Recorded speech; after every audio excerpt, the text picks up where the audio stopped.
soul washes whiter than snow. Faithful love calms each fear, reaches down, dries each tear, holds my hand when I can't stand on my own.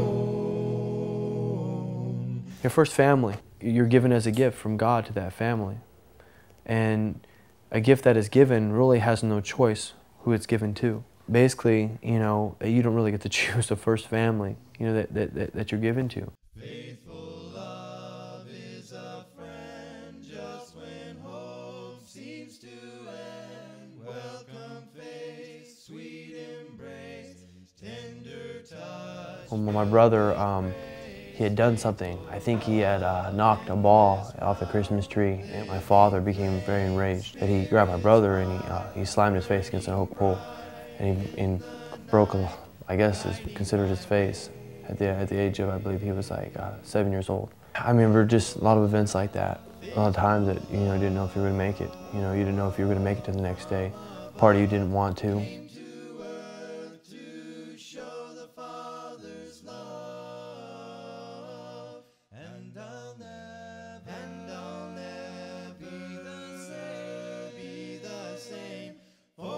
Seen faithful love face to face, and Jesus is his name.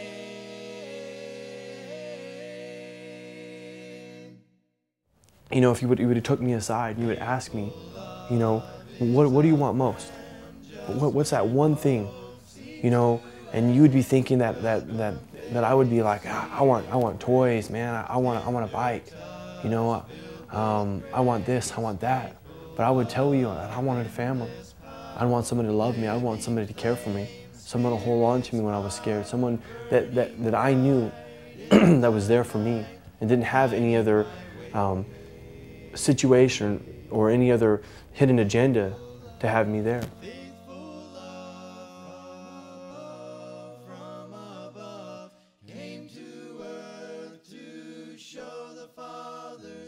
I remember being in homes where just a lack of feeling was there. You know, you were always like the foster kid.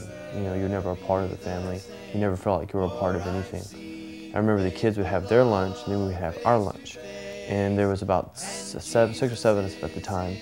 And she would take one thing of top ramen noodles, and she'd put it in there, and she'd, you know, stir it up, and then all 6 or 7 of us would share one thing of top ramen.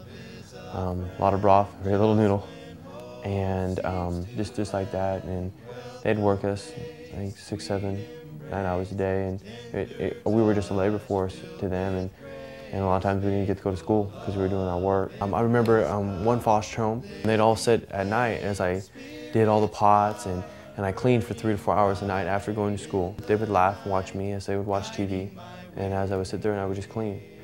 Went to another home to where the foster father had, I guess, this type of mental illness, a rage mental illness. He hit me. I remember that I would start going to every foster home, and I would have my stuff, and it would be sitting in a corner.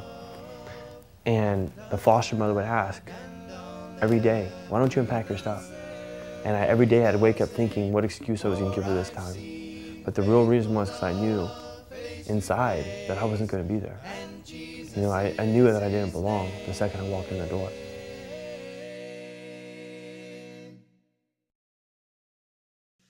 Faithful love is a friend just when hope seems to end. Welcome face, sweet embrace. I remember right away, sitting down and talking to him, I felt different. I felt the love. I felt a connection there. Like I was not always really wanted, but it was the way I was treated. That love was a Christ love. And the love of Christ, it extends, you know, so much pain and so much hurt. I remember, you know, being able to come into my first foster home. It was like a family. And I remember she was the first foster mother that I ever felt that really loved me.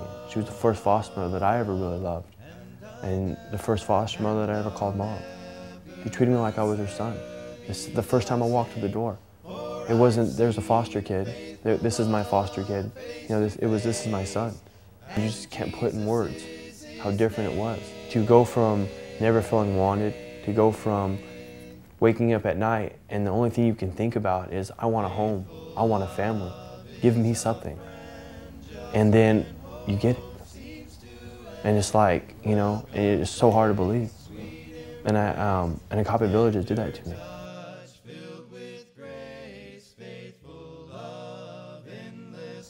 We are looking for a person who loves kids and cares for children. Kids don't care if you have a big house or a little house, but they do care what kind of heart you have.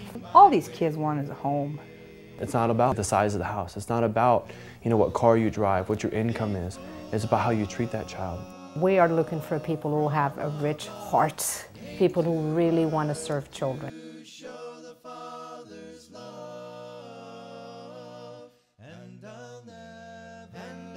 I teach classes on how to understand these children who come from such backgrounds that has had a lot of pain and a lot of neglect.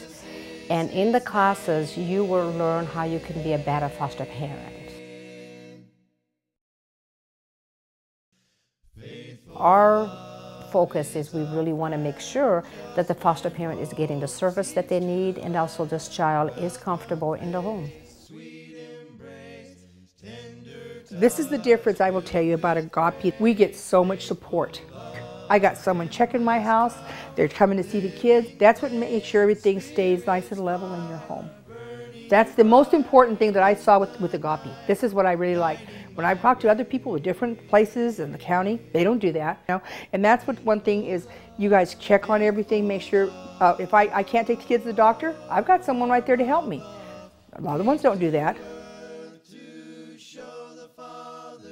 The first step they take, they call Agape. We'll interview them. That helps us to find out if this is for them.